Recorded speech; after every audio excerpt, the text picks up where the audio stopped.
स्वागत है आप सभी का हमारे YouTube चैनल में। तो फ्रेंड्स, हम लगातार सीरीज चला रहे हैं यहाँ पर रेलवे के जो पिछले बार क्वेश्चन पेपर आया था उसके हम करवा रहे हैं सीरीज, और ये हमारे पार्ट नंबर आज का 5वां होगा। इससे पहले हम कई सारे पार्ट्स करवा चुके हैं, ठीक है। तो फ्रेंड्स, इससे क्या होगा, अगर आप प्रीवियस ईयर पेपर देख लेते हैं तो आपको ये आइडिया लग जाएगा कि साइंस और जो जीएस होता है, जीके जो होता है, और साथ साथ रीजनिंग के भी क्वेश्चंस हम लेते चलेंगे।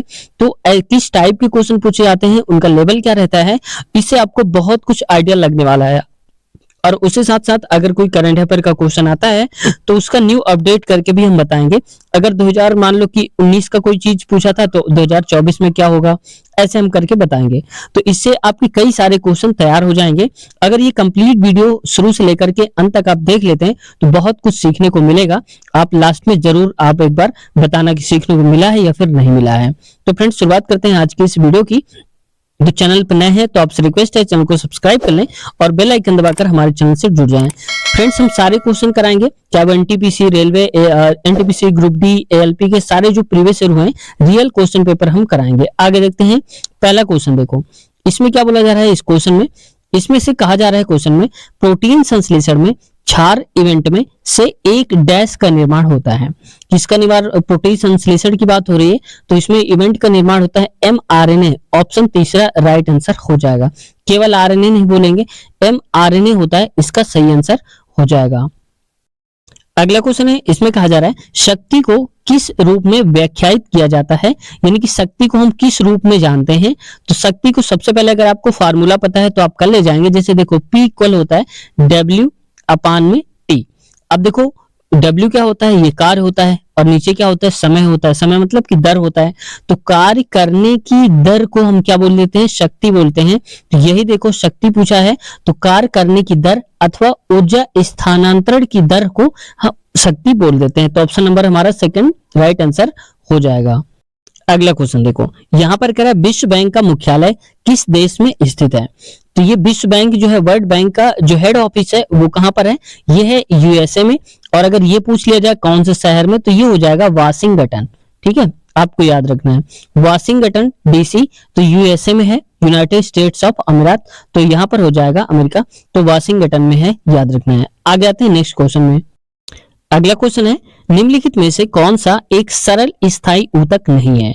अब देखो इस ऊतक जो होते हैं दो टाइप के हो सकते हैं, सरल हो सकता है, दृढ़ स्थायी ऊतक हो सकता है। तो यहाँ पर कौन सा नहीं है, क्योंकि हम कई बार क्या करते हैं कि नहीं वर्ड को छोड़ जाते हैं और जबरदस्ती पढ़ लेते हैं जल्दबाजी में।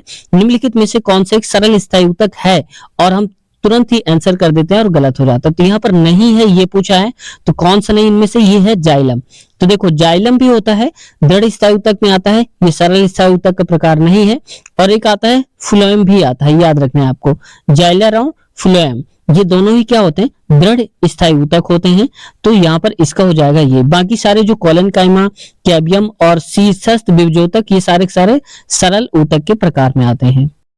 अगला क्वेश्चन देखो, यहाँ पर साइंस का क्वेश्चन दिया है, न्यूमेरिकल है। कह रहा है एक वस्तु अपनी स्थिर अवस्था में चलना प्रारंभ करती है, यह 2 सेकंड में 5 मीटर पर सेकंड की गति प्राप्त कर लेती है, इसका त्वरण बताना है। तो देखो कह रहा है कि अपनी स्थिर अवस्था का मतलब पहली वाली जो होती है उसको मानते हैं u, ठीक है। तो u 0 है, क्योंकि जब कोई चीज खड़ी होगी तो उसकी तो गति 0 हो जाएगी, तो स्टार्टिंग की उसकी जो गति है वो 0 है। और कह रहा है कि 2 सेकंड में 5 मीटर पर सेकंड, ये दूसरा वाला उसकी चाल है, तो इसको बोलते हैं v की वैल्यू क्या है 5, ठीक है। और सेकंड मतलब t दिया है क्या, 2 सेकंड दिया है। अब हमारे पास त्वरण निकालने का फार्मूला ये होता है कि हम कहते हैं वहां पर a इक्वल होता है, a मतलब कि त्वरण जो होता है, एक्सीलरेशन जो होता है, और इसका फार्मूला होता है v माइनस u अपान में t। समझ गए आप। तो अगर इसको हम सॉल्व करेंगे तो यहाँ पर देखो v कितना है, 5 है, तो आ जाएगा 5 माइनस 0 अपान में आएगा 2। अब इसको मैं थोड़ा और सही करके अगर लिखना चाहूं तो यहाँ पर हो जाएगा 5/2। इसको अगर काटोगे तो आएगा 2 दूनी 4, यहाँ पर बचेगा 10, 0 लगा दिया जाएगा, 2 पंचे 10, इतना हो जाएगा 2.5 और मीटर पर सेकंड स्क्वायर, क्योंकि इसका मात्रक होता है त्वरण का। तो 2.5 आएगा सही उत्तर। अब देखो कहाँ लिखा हुआ है, तो ये हमारा जो दूसरा वाला है यही हमारा सही आंसर इसका हो जाएगा। अगला क्वेश्चन देखो, यहाँ पर कह रहा है भारत डैश का सबसे बड़ा उत्पादक व उपभोक्ता आयातक है। देखो सबसे बड़ा उत्पादक भी, सबसे ज्यादा उत्पादन भी यहीं पर होता है इंडिया में, और खाता भी सबसे ज्यादा इंडिया है, और सबसे ज्यादा आयात भी करता है, आयात मतलब मंगाता भी है बाहर से, तो वो किसमें है, ये है दाल। तो भारत में जो दाल है उत्पादित भी सबसे ज्यादा होती है, खाई भी सबसे ज्यादा जाती है और मंगाई भी जाती है। तो ऑप्शन तीसरा राइट आंसर इसका हो जाएगा। आते हैं नेक्स्ट क्वेश्चन में। अगला है, इसमें कहा जा रहा है निम्नलिखित कथनों एवं निष्कर्षों पर विचार कीजिए और तय कीजिए कि कौन से निष्कर्ष तार्किक रूप से कथनों का अनुसरण करते हैं। तो यहाँ पर कुछ कथन दिए गए हैं, उससे संबंधित निष्कर्ष हैं। तो पहले हम कथन को ध्यान से पढ़ेंगे, फिर हम आगे इसको समझेंगे। अब देखो कथन में क्या कह रहा है, सभी चट्टानें खनिज है। तो मैं एक काम करता हूँ, यहाँ पर मैं सर्किल बना देता हूँ, यहाँ पर कह देता हूँ ये क्या है, ये है चट्टानें। तो मैं इसको लिख देता हूँ सभी चट्टानें, तो इसको मैं लिख देता हूँ चट्टानें, थोड़ा छोटा आप समझ जाना, चट लिख देता हूं इतना, ठीक है, क्योंकि पूरा लिखना नहीं आ रहा। अब चट्टानों के बाद यहाँ पर देखो अगला क्या है, सभी चट्टानें क्या है, खनिज हैं। तो मैं एक काम करता हूँ, यहाँ पर मैं एक बना लेता हूँ बड़ा सा सर्किल, तो ये हो जाएगा यहाँ पर खनिज की बात करेगा, तो ये हो जाएगा खनिज, ठीक है, इतना सा। अब इधर वाला जो है सभी चट्टानें, चट्टानें इसके अंदर आ गई और खनिज है, तो यहाँ पर मैं लिख देता हूँ खनिज, ठीक है, मैं छोटा सा लिख देता हूँ क्योंकि ये तो पेंसिल होता नहीं है, मैं ऐसे ही लिख रहा हूँ हाथ से, तो खनिज होता है, थोड़ा और मैं सही कर देता हूँ, ठीक है, इतना आप समझ जाना, खनिज है। अब सभी चट्टानें खनिज हैं, और दूसरे में क्या बोल रहा है कि सभी खनिज अयस्क है, मतलब ये जो खनिज है ना इसके ऊपर भी अयस्क आएगा। तो यहाँ पर देखो मैं ऐसे कर देता हूँ, एक बड़ा सा सर्कल बना देता हूँ ऐसे करके, ठीक है, ऐसे करके ये बन जाएगा। तो अब देखो यहाँ पर क्या है, ये बाहर वाला जो सर्किल है ये वाला, ये हो जाएगा यहाँ पर अयस्क, ठीक है, ये हो जाएगा इसका अयस्क। तो देखो अब यहाँ पर क्या है कि चट्टान इसके अंदर है, खनिज फिर उसके है और अयस्क, अयस्क के अंदर खनिज है और खनिज के अंदर चट्टान है। तो देखो सभी चट्टानें अयस्क हो गई और सभी खनिज भी अयस्क हो गए। अब पढ़ते हैं यहाँ क्या कह रहा है, सभी चट्टानें अयस्क हैं। तो देखो चट्टानें सभी, और जब कभी सभी आ जाता है, सभी का मतलब होता है उसके अंदर होना चाहिए। देखो सभी चट्टानें, तो मतलब चट्टान को अंदर होना चाहिए, किसके, अयस्क के। तो अयस्क तो सबसे बाहर ही है ना, तो इसके अंदर चट्टान है, तो पहला तो सही हो गया। दूसरा कह रहा है सभी खनिज चट्टानें हैं, तो सभी खनिज मतलब जितने भी ये खनिज हैं ये चट्टान है, तो सभी खनिज, सभी का मतलब हमने बोला सबसे अंदर होना चाहिए। तो खनिज क्या चट्टान के अंदर आ रहा है, नहीं आ रहा ना, तो ये गलत हो गया। तो सही कौन सा है, केवल पहला ही सही है। तो हम कहेंगे इसका राइट आंसर जो हो जाएगा वो हो जाएगा ये वाला, यानी कि ऑप्शन नंबर 4, केवल निष्कर्ष फर्स्ट अनुसरण करता है। याद रखना ये क्वेश्चन बहुत पूछे जाते हैं, इनकी प्रैक्टिस ज्यादा से ज्यादा आप करना, फेवरेट क्वेश्चन होते हैं ये रेलवे में जो पूछे जाते हैं।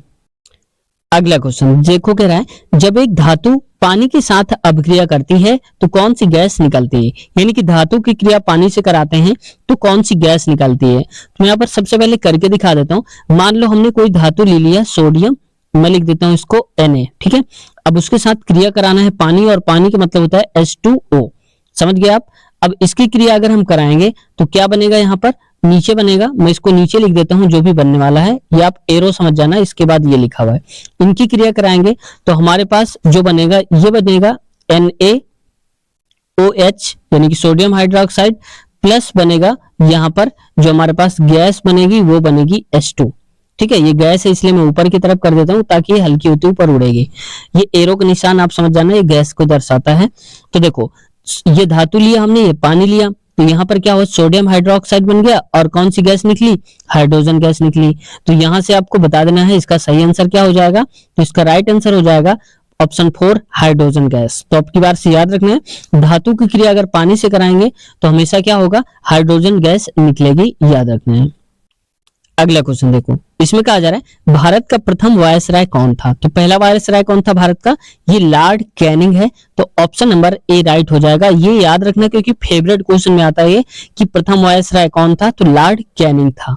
आगे देखो अगला क्वेश्चन देखो, यहाँ पर एक रीजनिंग का है, क्योंकि हमने बोला है कि रीजनिंग भी हम साथ में कराते जाएंगे जो क्वेश्चन लगेगा। देखो 3 है और 3 यहाँ पर है 9, तो 3 का तिगुना कितना होता है, ये होता है 9, और 9 का तिगुना कितना होता है, 9 त्रिया 27, तो हो जाएगा 27। अब आगे क्या आएगा, 27 गुणे 3 करेंगे क्योंकि 27 का तिगुना हो जाएगा, तो यहाँ पर कितना आएगा, ये आएगा 81। अब आगे देखो यहाँ पर जो लेटर है इनको देख लेते हैं, बी की और एफ के बीच में गैप कितना है। तो मान लो बी के बाद हो जाएगा, बी के बाद सी डी ई, यानी कि 3 का गैप है, यहाँ पर भी 3 का गैप होना चाहिए। एफ के बाद क्या आएगा, जी एच आई और जे मिल गया तो 3 का गैप है, जे के बाद फिर 3 देखो गैप करके, के एल एम और यहाँ पर फिर क्या अगला आएगा, एन आएगा, तो 81 एन हो जाएगा हमारा सही आंसर। तो देखो कौन सा ऑप्शन में है, ये है ऑप्शन नंबर तीसरा, तो 81 एन यहाँ पर राइट आंसर इसका हो जाएगा। उम्मीद है ये क्वेश्चन आपने कर लिया होगा। अगला क्वेश्चन देखो, यहाँ पर कहा जा रहा है विसरण के बारे में निम्नलिखित में से क्या सही नहीं है। तो कौन सा सही नहीं है इसके बारे में। विसरण का मतलब है कि जैसे गैसें होती है, गैस का फैलाव यानी कि गैस का घुलना, गैस का मिल जाना, हवा में घुल जाना। ठीक है, अब क्या कह रहे हैं, गैसों के विसरण की दर ठोस और द्रव की तुलना में अधिक होती है। ये बात तो सही है, क्योंकि अगर हम ठोस को कहेंगे खुला छोड़ देंगे तो उसको पिघलेगा तो है नहीं, वो तो वही रहेगा। द्रव को देखेंगे तो वो क्या होगा, बहुत देर बाद सोखेगा या कुछ करेगा, बहेगा, उड़ेगा। लेकिन गैस को जैसे ही खोलेंगे तुरंत उड़ जाएगी, यानी कि तुरंत विसरित हो जाएगी, मिल जाएगी हवा में। तो ये ठीक है। अगला कह रहे हैं विसरण केवल तभी संभव है जब पदार्थ के कण लगातार गतिमान अवस्था में हो। ये बात सही है, अगर पदार्थ के जो कण हैं वो गति ही नहीं करेंगे तो ये यहाँ से निकल करके हवा वहां तक पहुंचेगी नहीं, क्योंकि कण होते हैं, कण की वजह से ही जाता है, कण के रूप में। अगला है, यहाँ पर कहा जा रहा है नेक्स्ट में, गैसों के विसरण की दर उनके आयतन पर निर्भर करती है। ऐसा बिल्कुल भी नहीं है, गैसों के जो आयतन पर बिल्कुल निर्भर नहीं करती है। ये मान सकते हैं कि दाब पर निर्भर हो सकती है, उसके आयतन जो है वो दाब पर। लेकिन अगला है, विसरण में कण उच्च सांद्रता से निम्न सांद्रता की ओर गति करते हैं। बात सही है, क्योंकि जहां पर दाब ज्यादा होगा उधर से निकल करके दाब जहां कम होगा उधर की तरफ जाते हैं गैसों के जो कण होते हैं। तो कण उच्च सांद्रता से निम्न सांद्रता की ओर गति करते हैं, ये सही है। तो फिर इनमें से गलत कौन सा है, तो ये गलत हो गया, तीसरा वाला हमारा। ठीक है, आगे आते हैं नेक्स्ट क्वेश्चन में। अगला कहा जा रहा है भारत का सबसे नया पर्वत कौन सा है। तो भारत का जो नया पर्वत है वो हिमालय है, ऑप्शन 4 राइट आंसर हो जाएगा। अगला क्वेश्चन देखो, यहाँ पर कहा जा रहा है उस शब्द पद का चयन करें जो तीसरे शब्द से ठीक उसी प्रकार संबंधित है जैसे दूसरा पहले से। अब देखो यहाँ पर कलाई में क्या बांधते हैं, घड़ी बांधते हैं। वैसे उंगली में क्या पहनते हैं, अंगूठी पहनते हैं। नाखून तो पहनते नहीं है, क्योंकि घड़ी नेचुरल नहीं होती, वो आर्टिफिशियल है। वैसे नाखून जो है तो नेचुरल हो गया ना, तो ये तो नहीं होगा, जोड़ का कोई मतलब नहीं। अंगूठा तो नेचुरल हो गया। ठीक है, तो ये उंगली में क्या पहनते हैं, अंगूठी पहनते हैं, तो ये हो जाएगा इसका सही आंसर। तो कलाई में घड़ी और उंगली में अंगूठी पहनते हैं। आते हैं नेक्स्ट क्वेश्चन में।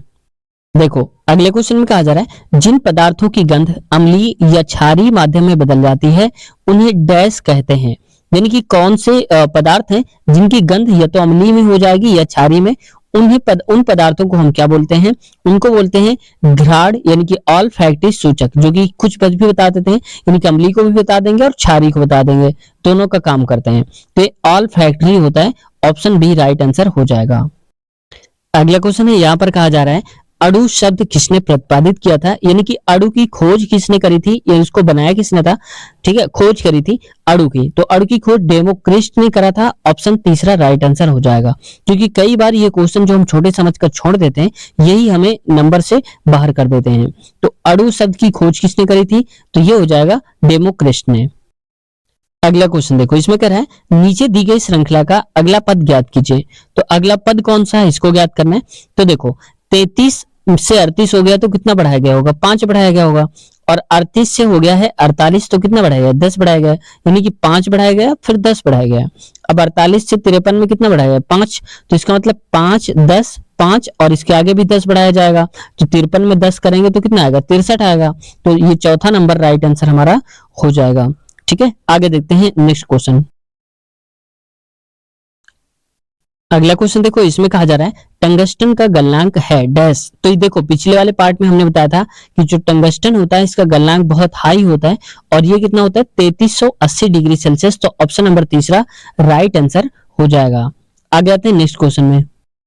अगला है कि 7 जून 1984 को गुरुवार था, तो 7 जून 1983 को कौन सा दिन था। देखो पहले 84 का दे दिया फिर 83, यानी कि पहले का पूछ लिया है, बाद का दे दिया है और उसके पहले वाले साल का पूछ लिया है। तो 7 जून डेट सेम है, दिमाग ज्यादा लगाना नहीं है। और ये 84 है, 84 का मतलब क्या होता है कि लीप ईयर है, और लीप ईयर में क्या होता है 2 दिन एक्स्ट्रा बढ़ जाते हैं। तो इसका मतलब गुरुवार है, और उसके अगर हम 2 दिन और घटा दें गुरुवार में तो हमारे पास क्या मिल जाएगा, ये बन जाएगा ट्यूसडे, यानी कि मंगलवार मिल जाएगा। तो मंगल बुध बृहस्पति तो ये हो जाएगा गुरुवार, तो ये हो जाएगा इसका 2 दिन पहले का मंगलवार। अगर ये लीप ईयर ना होता, मान लो पूछ लिया होता यहाँ पर कुछ और डेट दिया होता, जैसे यहाँ पर 84 का पूछ लेता, यहाँ पर मान लो कोई और पूछ लेता, जैसे मान लो कि पूछ लेता यहाँ पर 82 का दे देता, 81 पूछ लेता, तो हम एक घटाते, यानी कि गुरुवार से एक दिन का पहला यानी कि बुधवार आता। लेकिन ये लीप ईयर था तो इस वजह से मंगलवार इसका राइट आंसर हो जाएगा। अगला है, इसमें कहा जा रहा है बल और विस्थापन का गुणनफल क्या कहलाता है। तो बल मतलब और विस्थापन, देखो अगर हम कहेंगे बल और विस्थापन F इंटू एस, तो ये कहलाता है W। W मतलब वर्क, तो कार को मतलब क्या होता है, बल गुणे विस्थापन होता है, तो W इक्वल FS हो जाएगा, तो ऑप्शन तीसरा राइट हो जाएगा। समझ गए आप। और F की वैल्यू भी क्या होती है, F बना होता है MA से, M इंटू ए से, और ये S तो त्वरण ही हो जाएगा।